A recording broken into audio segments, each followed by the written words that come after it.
नमस्कार। हमारा आज का विषय है तुलनात्मक अध्ययन। आपने देखा होगा परिवार में जब कोई नई बहू आती है तो घर के सभी लोग उसकी सारी चीज़ों का मूल्यांकन करते हैं और फिर अपने अपने स्पेशल कमेंट्स देते हैं। अभी मैं एक शादी में गई थी तो वहाँ पर बाकी बातें तो कोई मतलब ही नहीं रखती हैं, सिर्फ पूरी चर्चा का विषय ये था कि बहू क्या लेकर आई, कितना कमाती है, मायके से क्या लेकर आई, रिश्तेदारों ने क्या दिया, सास के लिए क्या मिला, जेठानी के लिए क्या मिला, मिलने के कितने लिफाफे आए। सारा का सारा फोकस सिर्फ इसी बात पर था। अब ये चीज़ें इतनी महत्वपूर्ण नहीं होती हैं, जिसकी जितनी सामर्थ्य होती है वो दे देता है। अब इसमें आप तुलना तो नहीं कर सकते कि मेरी बहू इतना लेकर आई है और पड़ोस की बहू इतनी लेकर आई है। मुझे आज भी याद है जब मेरी शादी हुई थी तो मेरी सास ने मुझे उस समय उस हफ्ते में जितने भी लड़कों की शादियां हुई थी और जितनी भी लड़कियों की शादियां हुई थी सबका नाम गिना के मुझे बताया था कि फ़लाने की बहू स्कूटर लेकर आई है, उसकी बहू कार लेकर आई है, उसकी बहू को अपनी सास के लिए वो पायल लेकर आई है और उसकी बहू अपनी ननद के लिए ये लेकर आई है दहेज में, कि इतना सारा कुछ दहेज में उनको मिला है। और जो लड़कियों की शादी हुई थी उनका भी मुझे गिनवा दिया कि किसके माँ बाप ने क्या क्या दिया है, किस तरीके का दहेज वो लोग लेकर गए हैं। तो मैंने सीधे साधे शब्दों में यही पूछा, मैंने कहा आपको जो जिसकी इच्छा थी, मेरे पिताजी को जो देना था वो दे दिया और आपको जो मिलना था वो मिल गया, अब इसमें मेरी क्या भूमिका है, आप मुझसे क्या चाहती हैं।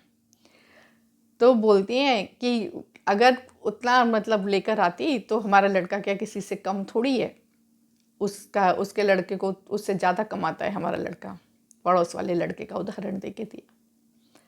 मैं कहा ये बात आपको पहले बतानी चाहिए थी कि आपको शादी नहीं करनी है, व्यापार करना है और आपको अपने बच्चे की कीमत लगानी है।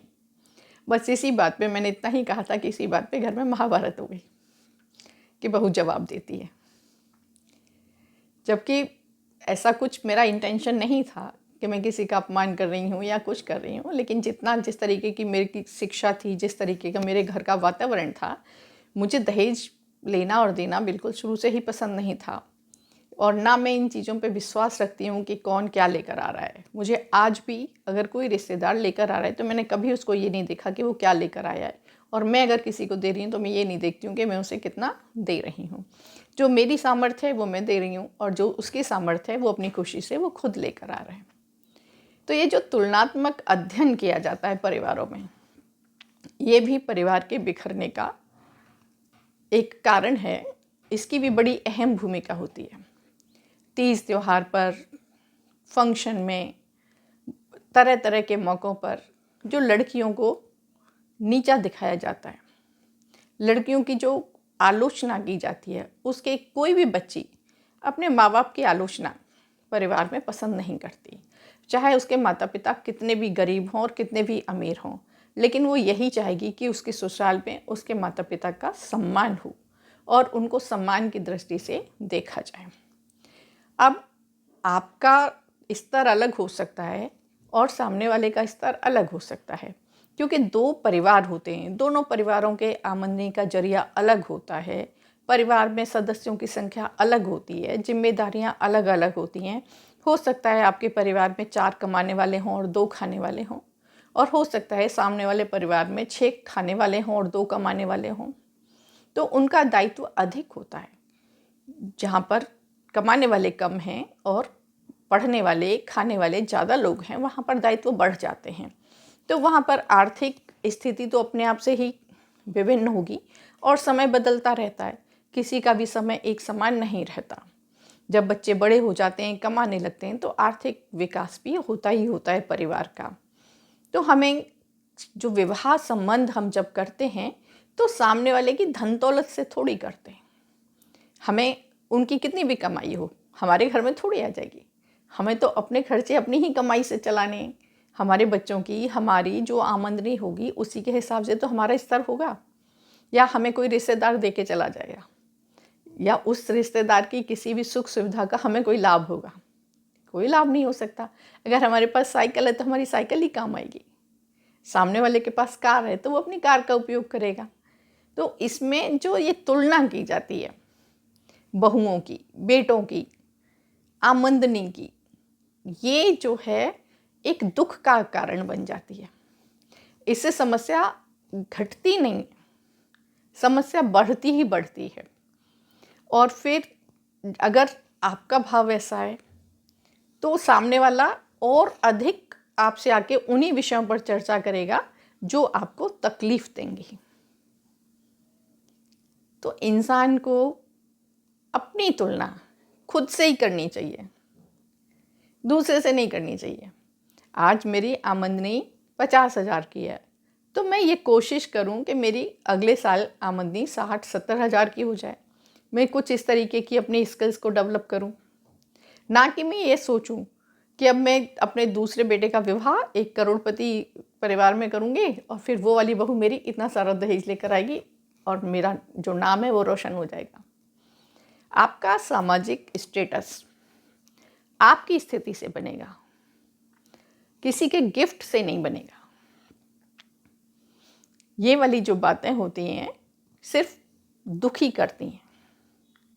अगर लड़के की उसकी ससुराल में आलोचना हो रही है तो लड़का दुखी होगा, अगर लड़की की उसके ससुराल में आलोचना हो रही है तो लड़की दुखी होगी। लड़के का परिवार लड़की के परिवार का सम्मान नहीं कर रहा है तो लड़की दुखी होगी, और अगर लड़का लड़की के परिवार का सम्मान नहीं कर रहा है तो लड़की दुखी होगी। लड़की अगर लड़के के परिवार का सम्मान नहीं कर रही है तो लड़का दुखी होगा।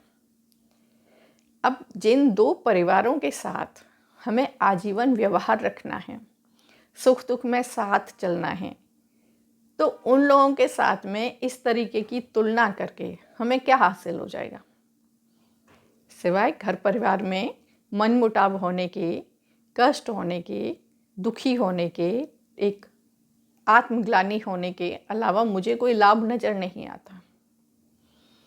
तो ये जो छोटी छोटी बातें होती हैं जिसमें अहम झलकता है मैं, मेरा परिवार, मेरा मायका, मेरी ससुराल, मेरा पति,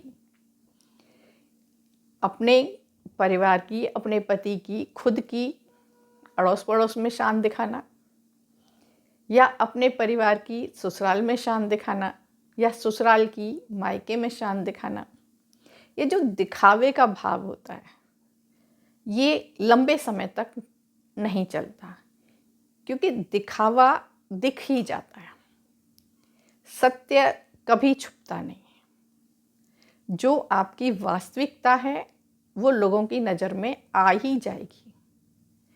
व्यक्ति का सम्मान उसके गुणों से होता है, पैसे से नहीं होता। पैसा व्यक्तियों के लिए चाहिए, पैसे के लिए व्यक्ति नहीं चाहिए। अभी आज अगर मेरे पास में खाने वाला कोई ना हो, मेरे पास किसी की जिम्मेदारी ना हो, तो मुझे कितने पैसों की ज़रूरत पड़ेगी? मेरी दाल रोटी और 2 साड़ी खरीदने के लिए कितने पैसे की आवश्यकता है? पैसे की आवश्यकता कब पड़ती है? जब हमारे अपने होते हैं, उन्हीं के ऊपर तो हम खर्च करते हैं। तो यहाँ पर मैं नहीं, हम, परिवार में शब्द आना चाहिए हम, हमारा, हमारे बच्चे, हमारे रिश्तेदार, हमारे माता पिता। तो परिवार में सुख शांति रहती है। जिन परिवारों में हम चल रहा है वहाँ पर समृद्धि भी है और शांति भी है, सुख भी है। और जहाँ पर मैं आ गया है वहाँ पर भाई भाई में मनमुटाव है, बहन भाई में मनमुटाव है, रिश्तेदारों के साथ मनमुटाव है, इन्फीरियरिटी कॉम्प्लेक्स आ रहा है, सुपीरियरिटी कॉम्प्लेक्स आ रहा है। मतलब वो व्यक्ति वास्तविकता को स्वीकार नहीं कर पा रहा है। सत्य तो सत्य ही है ना। हम ईमानदारी के साथ में जो भी कमा रहे हैं अपने लिए कमा रहे हैं।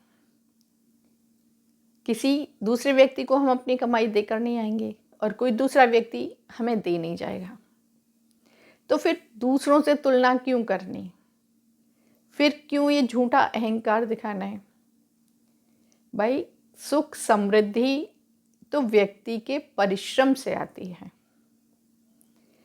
रावण भी कितना धनवान था, विश्व विजेता था, देवता दानव सबको जीत रखा था, सब कुछ उसकी कैद में रहते थे, सब लोग उसका आदेश मानते थे, उसकी पतिव्रता पत्नी थी, उसके बाद भी संतुष्टि तो नहीं थी और अहंकार तो उसका भी नहीं रहा। सोने की लंका आखिर में जाके नष्ट हो ही गई, पूरा कुटुंब नष्ट हो गया। तो कहते हैं ना कि अहंकार तो रावण का भी नहीं चला, तो सामान्य मानव का क्या चलेगा। तो अहंकार नहीं, मैं नहीं,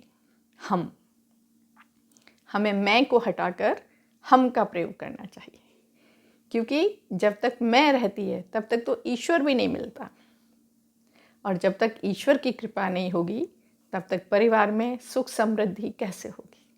तो अगर हमें सुखी रहना है, अपने घर गृहस्थी को आगे बढ़ाना है, बच्चों में अच्छे संस्कार देने हैं, तो मैं को छोड़कर, दिखावे को छोड़कर हम का प्रयोग करें। हम हैं, हम। परिवार एक इकाई होता है, उसमें किसी भी एक अकेले व्यक्ति का कोई अस्तित्व नहीं होता, क्योंकि सभी लोगों से मिलकर परिवार बनता है। तो इसलिए कभी भी अपने आप को अकेला ना समझें, मैं को अपने ऊपर हावी ना होने दें। ईश्वर की कृपा है कि आप बहुत अच्छा कमा रहे हैं और आगे आपको तरक्की मिलती रहे, और घर में जितने भी लोग हैं वो आगे बढ़ें और तरक्की करें। लेकिन उसमें मैं की जगह अगर हम आ जाए तो जीवन आनंदमय हो जाएगा। अगर गलती से आपके घर में भी ऐसी बातें होती हैं और इन बातों की वजह से घर का माहौल प्रभावित हो रहा हो, तो कृपया अपना मूल्यांकन करें और अपने व्यवहार में संशोधन करें, क्योंकि परिवार हम से चलते हैं। मैं के भाव से परिवार बिखरते हैं। जिस परिवार में व्यक्ति में मैं आ जाती है, वो कभी भी सदस्यों के साथ रहना नहीं चाहता और अलग रहना चाहता है, क्योंकि वो आत्म केंद्रित हो जाता है। वो अपने ही बहन भाइयों के साथ तुलना करने लगता है। उसके मन में ये विचार आने लगते हैं कि मैं अपना पैसा इन पे क्यों खर्च करूं, और फिर वहीं पर लड़ाइयाँ होनी शुरू हो जाती हैं, झगड़े होने शुरू हो जाते हैं, घर की शांति भंग हो जाती है। तो ऐसा अगर कहीं गलती से आपके परिवार में भी हो रहा हो तो उस पर ध्यान दें, समय रहते अपने व्यवहार को बदल लें, अपनी सोच में परिवर्तन लेकर आएं, जिससे कि हमेशा आनंद से ज़िंदगी व्यतीत हो। आप सुखी रहें, आपका परिवार सुखी रहे। धन्यवाद। मेरे इस चैनल को सब्सक्राइब करना मत भूलिएगा।